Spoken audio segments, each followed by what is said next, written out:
मैं आपको एक छोटा सा वाक्य बताता हूं कि जब हिंदुस्तान आजाद हुआ तो ब्रिटिश के प्राइम मिनिस्टर थे लॉर्ड एटली साहब।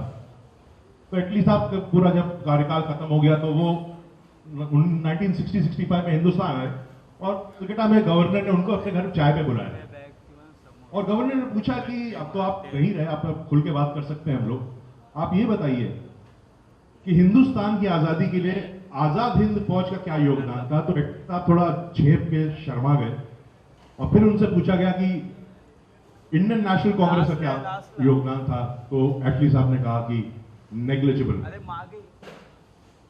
आजाद हिंद फौज अगर नहीं होती तो शायद हमको 1947 में आजादी नहीं मिलती। सर, आप सबका बहुत बहुत शुक्रिया इस प्रोजेक्ट से जुड़ने के लिए और अपना सपोर्ट एक्सटेंड करने के लिए।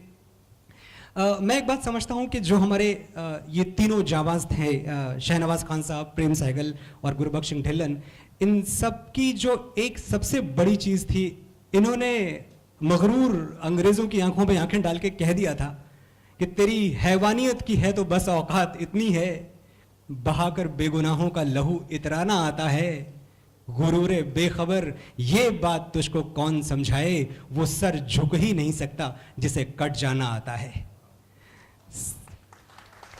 Thank you.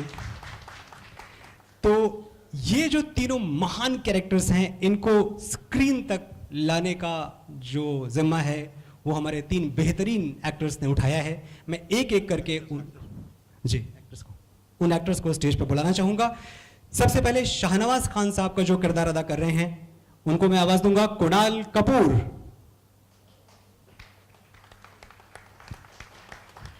हाय कुणाल। हाय। गुरबख्श सिंह ढिल्लों के कैरेक्टर को पर्दे पर लाने के लिए जिम्मेदारी उठाई है अमित साध ने। मैं चाहूंगा वो स्टेज पे आए।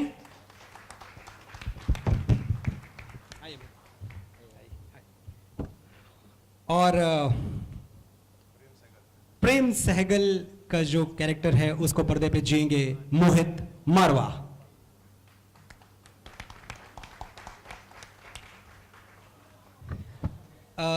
मेरे मीडिया के तमाम दोस्त यहाँ मौजूद हैं। मैं आप सबसे गुजारिश करूंगा कि जो भी आपके सवाल हैं वो आप शुरू करें, क्रिस्प रखें, टू द पॉइंट रखें, बाकी मुझे कुछ कहने की ज़रूरत नहीं है। शाहनवाज खान साहब के ग्रैंडसन इस वक्त हमारे बीच में मौजूद हैं। ये बेहद खुशकिस्मती की बात है हमारे लिए। मैं चाहूंगा वो भी तशरीफ लाएं। आदिल साहब।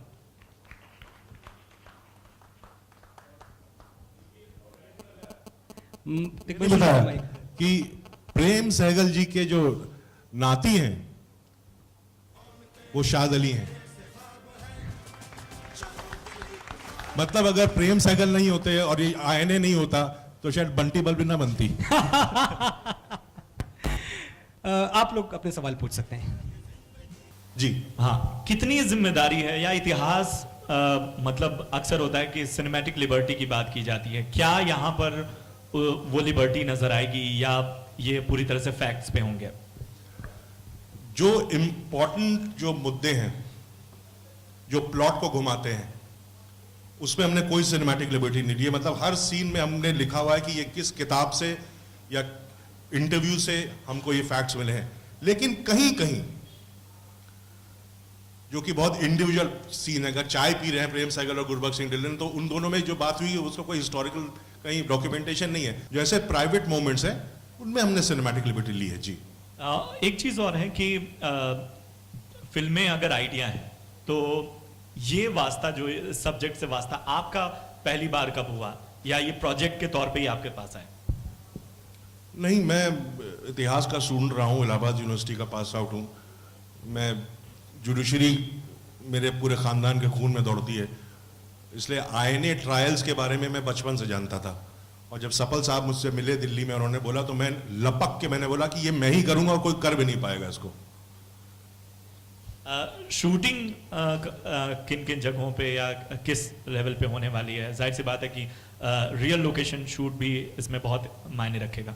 हाँ, क्योंकि बारिश हो रही है तो हमने सोचा कि इंटीरियर से शुरू करें। तो ट्रायल के लिए ट्रायल का ये सेट है, यहाँ पे कोर्ट मार्शल हुआ था, जनरल कोर्ट मार्शल। तो यहाँ पे है, कुछ इंटीरियर्स बॉम्बे में करेंगे, 20 दिन का शेड्यूल है। फिर अक्टूबर में हम लोग आउटडोर जाएंगे।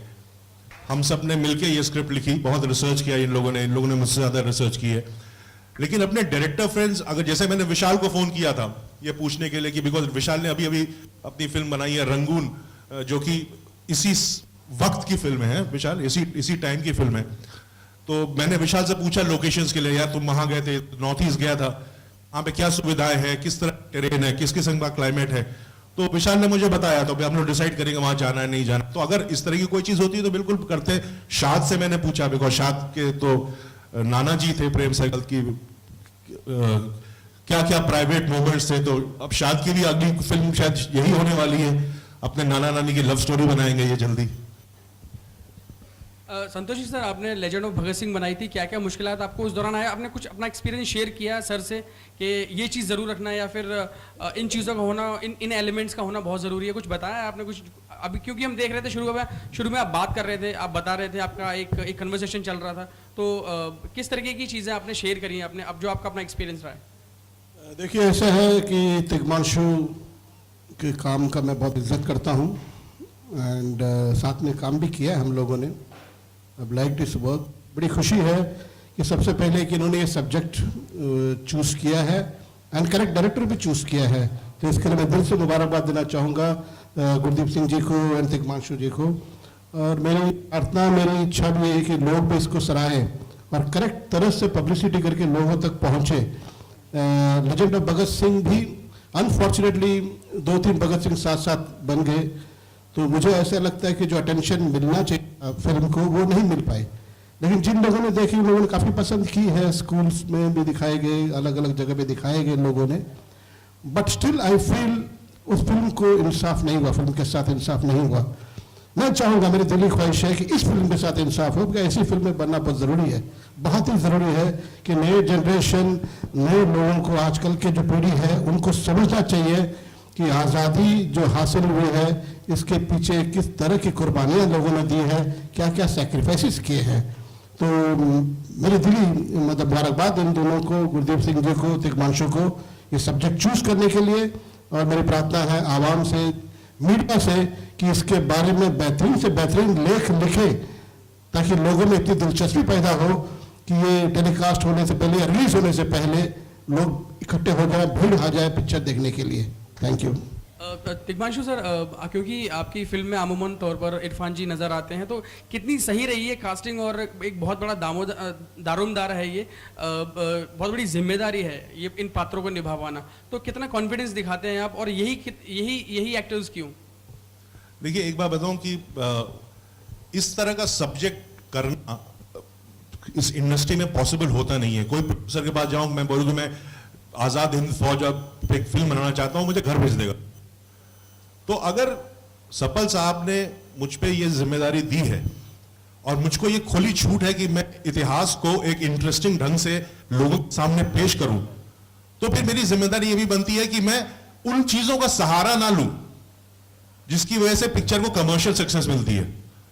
ये मेरा दायित्व बन जाता है कि मैं ऐसे लड़कों को लूं जो कि प्रॉपरली एकदम बखूबी पिक्चर में लगे कि ये पात्र यही एक्टर कर सकता था। इसलिए मैंने इन दोनों का चयन किया है। कुणाल, आपसे जब आपको ये ऑफर हुआ तो हाउ डिड यू रिएक्ट और how did you go about the researches and all that? किस तरीके की तैयारी? क्योंकि आपने इससे पहले रंग दे बसंती भी की है, वो भी कुछ किरदार, चरित्र निर्माण जो कुछ था वो कुछ इसी प्रकार का था, तो क्या अलग कर पाएंगे या फिर वही एक मेंटेलिटी रही कि जैसे वहाँ परफॉर्म किया था, या फिर कुछ वैसा करना है? आप नहीं, इसी प्रकार का नहीं रहेगा।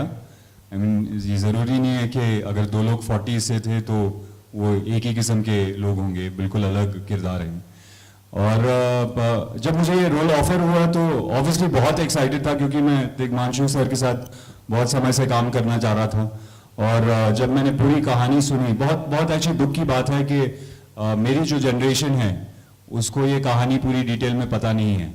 मतलब मुझे पता है कि आज़ाद हिंद फौज थी, मुझे पता है कि कहानी के बारे में लगभग थोड़ा बहुत पता था, लेकिन जिस डिटेल में पता होना चाहिए वो बिल्कुल नहीं पता था। और मुझे लगता है बहुत दुख की बात है कि हमारी जनरेशन को इसके बारे में बिल्कुल पता नहीं है।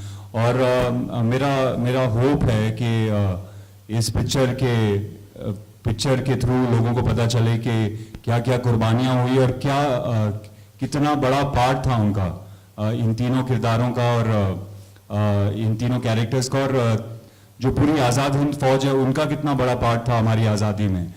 तो मेरे लिए बहुत ही एक्साइटिंग है और मुझे लगता है कि जैसे आपने कहा कि रंग दे बसंती का जो कैरेक्टर था उससे बिल्कुल अलग कैरेक्टर है और उसका अप्रोच भी बिल्कुल अलग होगा।